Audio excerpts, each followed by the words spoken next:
This poem probably was written around the same time. It's called Calm. The full moon reflects its light across a starry sky. A lonely boy sits on a frozen picnic table. The only sound, the condensation of his misty breath. The only smell, pine needles heavily laden with fresh snow. He feels a warmth that drives away the chilly air. No wind to stir a lonely thought. I remember driving once and seeing a picnic table out in what probably used to be a farmer's field, divided by a line of evergreen trees, and there was a picnic table, a wooden picnic table, just sitting out there. And I'm pretty sure that's where this imagery came from, of me picturing the writer sitting out on that picnic table. The writer apparently being myself. Now this poem here, this is on a paper that was crumpled up. I don't know if you can see it very well. It was crumpled up and apparently flattened out over time. This one I'm almost 100%, in fact, I know for sure it was written in my high school library, and who I was sitting with during study hall when I wrote it, I don't think they knew I was writing poetry. I think this one might actually be in the computer, but I'm going to read it anyway. And there's no title on this page. The once rusty red carpet was charred to coal and black beyond recall, while wood and plastic tables lay collapsed upon the floor. Smoke stained the walls, chairs and windows broken, so much knowledge lost to time, so fast erased. The library burned down, the knowledge wasted, learning stops without a trace. So it almost rhymes at the end, and we definitely did not have any concept of the internet back then. But it was this concept that if a library burned down, knowledge would be lost. So, okay, this one doesn't have a title, and this one I recognize also from college. So I used to take classes during the day, and then we'd have a large break, and I think I had chemistry at night, so it must have maybe been an associate professor, I'm not sure. I bet you I have a picture of him in here somewhere. That would be really interesting if I do, that I hand drew of this professor. I'm going to admit he kind of looks like me now that I'm older. But as I would drive to college, I would drive along Lake Street, which connected to my college, and there was this one night where the light was kind of this yellowish glow. Everything had this surreal look, like I was driving through like a miniature toy landscape. And I remember the street lights very clearly, and these ducks that kind of flew parallel to my car window and then off. And I think that's where this comes from. I am driving down a tree-lined boulevard. The sun and the moon share a cloudless sky. A flock of lawn ornament geese fly shotgun. So close I can touch them. We pass a crow. He is pecking at a dead rabbit. Others wait their turn. I am driving on the highway at night. Below the exit ramp are streetlights, illuminating the toy trees of a child's model. The rain taps softly on the window. The music taps in return. More lights behind me, following like lost sheep. And then this one. Oh, interesting. Okay. So this one's called Post Officer. I think this one started here on the back of the sheet with the Christmas season, and was rewritten as a line here, perhaps, and then transposed in the computer. So my poems evolve over time. So Post Officer. A lonely shadow walks through grim drizzle nights, a brief flash of orange-hot ash on the tarred pavement, mist, swollen leaves, dirty wet on cold cement. That's interesting to me. Okay. Now, I don't know, I guess I put some of these papers in upside down, so they're all kind of every which way. This one, and I think there's a part 2 of this one. Nope. Okay. So this one, I guess I should have warned you that I've gone quite a far away from the Teenage Mutant Ninja Turtles theme. However, this one appears to be something I wrote as maybe a backstory for Teenage Mutant Ninja Turtles, or perhaps it's for a role-playing game. I'm not sure, but this one I hope I was younger because it's not very good. After a year of heavy defeats on Earth, Krang returns to Dimension X for reinforcements. So Krang was this alien bad guy from another dimension, kind of like a brain squid. When he arrives, he discovers that Dimension X was taken over by a nameless Octosnake. Krang infiltrates the lair, Octosnake's fortress, and battles the Octosnake one-on-one. Krang leaves the Octosnake with a scar on each cheek, but is killed.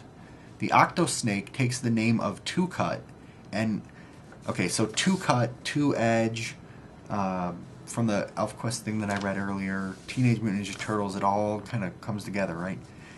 Takes the name of Two-Cut and is from then on seen with two axes. His right-hand man, Blur, opens the door to Earth. Now, Blur is a role-playing game character that I made up. Wonder if you'll see him. I wonder if his picture is in here. It might be in my role-playing game folder. Meanwhile, Shredder, he's the bad guy from Turtles, has traveled to Africa to create new mutants. Okay. He creates the super mutant Glint.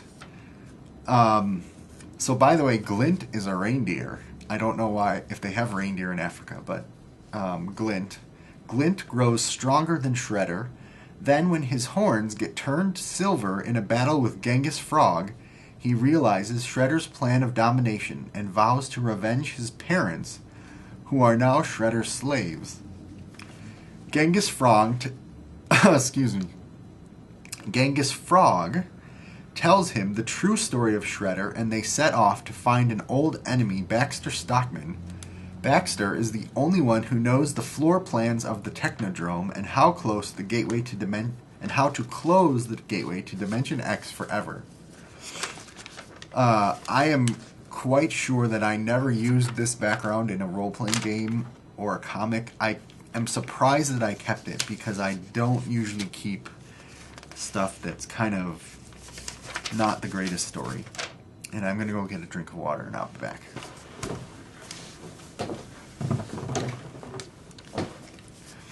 Okay, so I have my water. I'm about halfway done with the written section, so I think this might end up being 2 episodes. We'll see. This one does not have a title. I'm not exactly sure when I wrote it, so I'm going to read the whole thing. Sweet wind stirring strawberry hair, a sand-swept sea of whiteness, a woven sombrero sitting on a sunlit windowsill, teenage boys racing their shadows across an open field, a rusty tin can soaking up the rain in a parking lot, 4 arrowheads coveted by wonder-filled eyes, a dark boat drifting the deepest violet water of a new sunset. So I think this is probably late high school. I was just trying to capture imagery with words. Things that stand out for me are the sombrero. So my friends and I, at some point in our high school career, got sombreros and decided it was the funniest thing to wear sombreros to Taco Bell and walk in and sit in Taco Bell and wear sombreros. And actually one of the guys had a serape.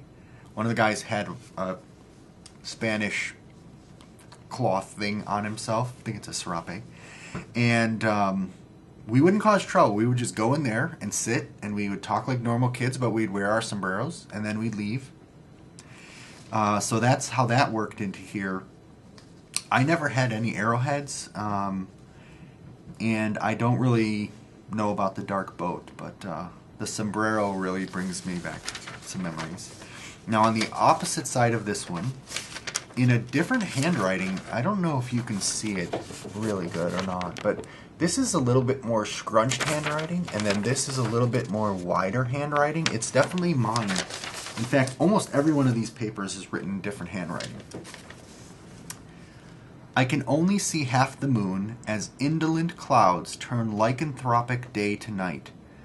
Their cold spray air, shimmering green as they swirl, their fingers and curl about the browning leaves still clinging to damp branches. Now, I hope you can see this. Right below my pointer finger is a word, T-H-E-I-R-E. And 2 lines down, it's repeated again. I thought it was so clever to misspell words in my poetry, as well as using big words that probably didn't need to be used, but I really needed to misspell the word there. It's possessive, and it talks about the clouds. I don't know. Well, this one's pretty long, and I think I wrote this when I was at my grandmother's, Grandma Rita and Grandpa Elmer's house.